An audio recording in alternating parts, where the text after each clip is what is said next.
An alternating electric field of frequency nu is applied across the D's. तर डीच्या across काय करायचं आपल्याला ऑल्टरनेटिंग इलेक्ट्रिक फील्ड अप्लाय करायचं. ब्रॅकेटमध्ये दिलं आहे रेडियस कॅपिटल आर दिलेलं आहे of a cyclotron to accelerate proton of mass m. तर सायक्लोट्रॉनमध्ये तो ऑल्टरनेटिंग फील्ड अप्लाय करायचं, त्याची फ्रिक्वेन्सी न्यू इतकी आहे आणि रेडियस आर इतकी आहे आणि त्याचं जे मास आहे ते किती तर यम इतकं आहे. ओके, प्रोटॉनचं. The operating magnetic field B use and kinetic energy of the proton beam produced by it are respectively. तर आपल्या दोन गोष्टी फाईंड करायचं, एक म्हणजे मॅग्नेटिक फील्ड फाईंड करायचं आणि दुसरं म्हणजे कायनेटिक एनर्जी फाईंड करायचं. ब्रॅकेटमध्ये दिलेलं आहे ई चार्ज ऑन प्रोटॉन, प्रोटॉनवरचा चार्ज दिलेला आहे. हा क्वेश्चन 2018ला आलेला होता. ह्याचे 4 ऑप्शन दिलेले आहे, त्यापैकी पहिला जो ऑप्शन आहे ए, तर तो दिलेला आहे पहिलं म्हणजे कोणतं magnetic field 2 pi m nu divided by e.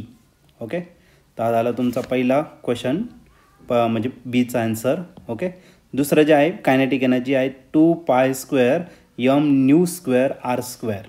Okay, याली नेक्स्ट याचं. आता त्याच्या पुढे दिलेलं आहे तुम्हाला बी ऑप्शन दिलेला आहे. तो बी ऑप्शन आहे 2 pi square m nu divided by e square आणि त्याचा सेकंड ऑप्शन आहे 4 pi square m nu square R square. C option दिलेला आहे pi m nu divided by e pi square m nu square R square आणि last D option आहे 2 pi square m square nu square divided by e 2 pi square m square nu square R square. तर असे 4 option दिलेले आहे. या 4 ऑप्शनपैकी आपला जो correct answer आहे तो काय असणार आहे, तर आपण याला सॉल्व करूया आणि मग डिसाईड करूया. ओके, तर सर्वात पहिले तर आपल्याला या ठिकाणी ऑप्शन मॅग्नेटिक फील्ड फाईंड करायचं आहे आणि या मॅग्नेटिक फील्डसाठी आपण एक बेसिक फॉर्म्युला यूज करणार आहे सायक्लोट्रॉनसाठी. तर त्याच्यामध्ये चला तर आपण त्याला सॉल्व करूया. फॉर सायक्लोट्रॉन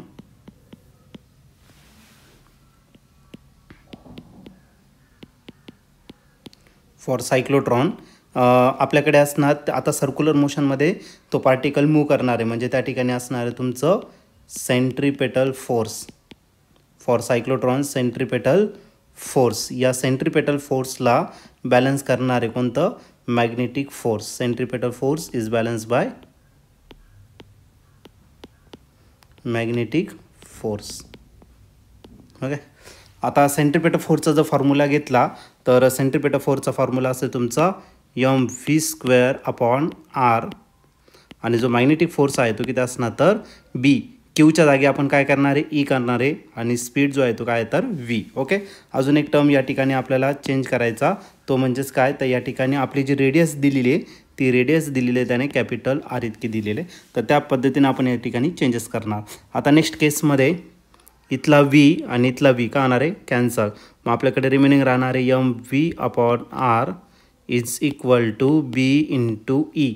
आपल्याला फाईंड काय करायचं आहे तर आपल्याला फाईंड करायचं magnetic field. Okay, magnetic field जर घेतला तर या ठिकाणी बी भेटेल आपल्याला आणि तो काय भेटणार आहे m v divided by r आणि त्याला डिवाइड करायचं कशाने तर ई म्हणजे काय चार्ज ऑन इलेक्ट्रॉन.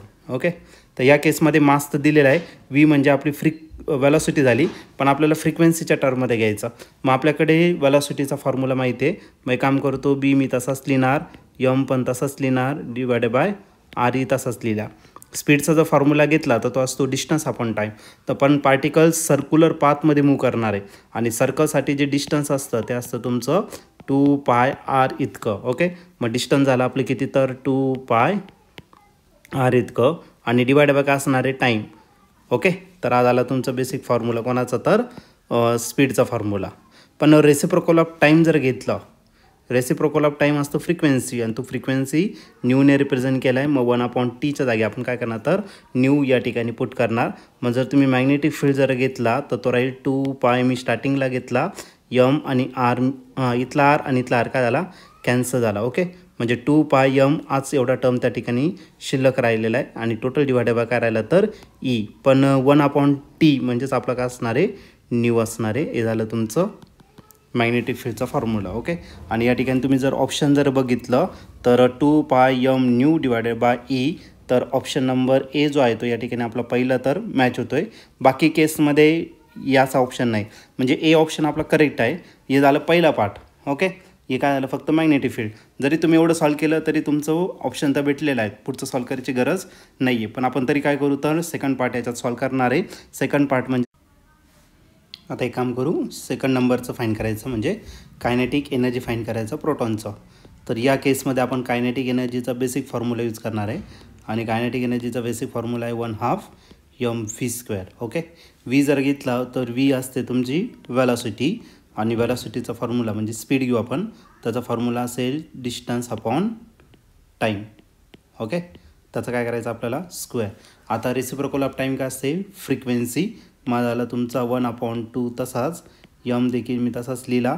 2चा जर स्क्वेअर केला तर तो काय भेटेल तुम्हाला 4. हा झाला तुमचा π² r² आणि त्याला डिवाईड करायचं कशाने तर t² आपण या ठिकाणी डिवाईड करणार. ओके, बस आता याला काय करायचं आपल्याला सिम्पली स्क्वेअर.